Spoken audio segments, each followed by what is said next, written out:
Hello friends, I'm Rochelle Potkar and I thank Namrata and Sabin for inviting me to this festival. I'm so happy to be part of it with all of you. I will be reading 3 poems from my upcoming book, Coins in Rivers, that is releasing in April this year. The first one, called Keyholes, is a poem from the time that I was a single woman in the city. And I must tell you that how the city treated women hasn't changed much, and no matter what the woman is, at what age or stage, she's still always and always a single woman in a world city. So this poem, Keyholes. We hide our wet lace behind a trellis of plants, our voices honeyed from jaded soap operas. Our requiems are parties inside our heads, earphone to earphone. Tolerance in the diorama of this rented place. No door of solace or shame kept open. They will keep boyfriends and they will eat meat and they will come with trouble and. But sometimes we translate into vixens, late night party girls with eye masks. Returning on the stairs, the landlord is insomniac to stilettos and side slits of little black dresses. Books, menstrual cups and spandex. Who will take responsibility for them? And emerald nights pass into agate mornings. The sapphire of our headscarves and prayer mats from insular to secular near our 2x2 boxes. We curl each night against thoughts of saffron eyes bloodshot. If the nights fall over our skin, our bodies become bottles of wine with a crack against it. Dripping, dripping, they will get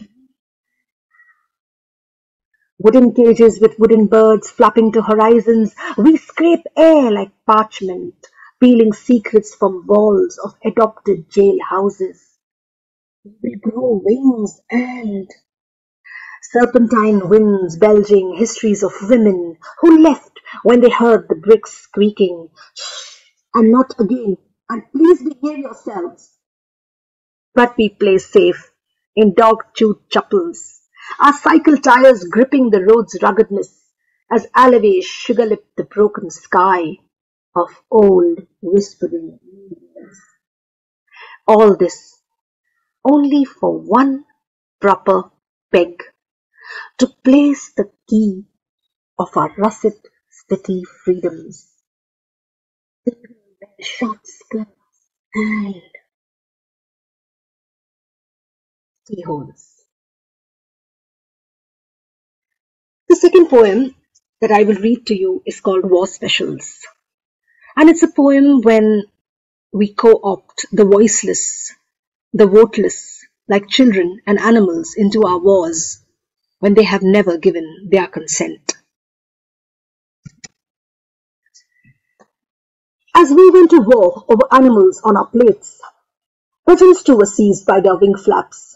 Rings around claws, a phone number and address in Shakargarh and Narowal in Urdu.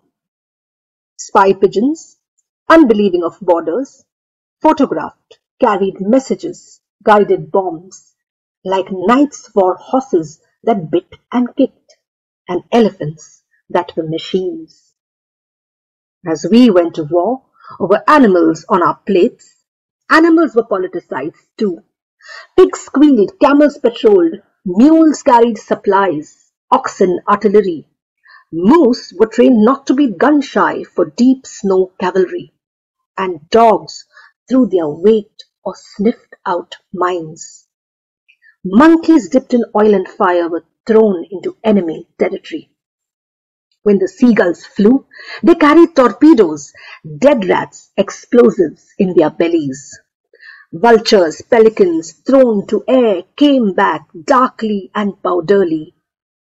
The new recruits were sharks with brain implants, cats controlling vermin, chicken detecting poison, bones and beaks in war memorials. It wasn't only Noah's dove that returned after the flood. Molotov cocktails. We haven't otherwise even left the bacteria, virus, fungi, embedded in heavy explosives, unseen beasts, second only to racial slurs. We now have words to reproduce in our bodies and years. Time over our grand internet, staying in memory, trolled by embittered species.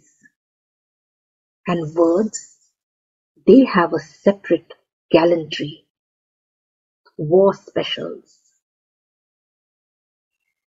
And this last poem that I will read to you is where the themes that I'm most interested in, love and war, and the spectrums in between love and war, converge. This poem is an alchemy, an amalgam of those two themes. It's called Surrender.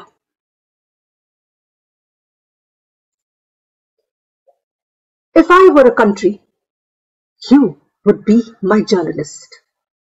And because you are not an empty-headed bloke out for a quick fix, but investigated, committed, idealist, I would have shot you down the street and left you to bleed.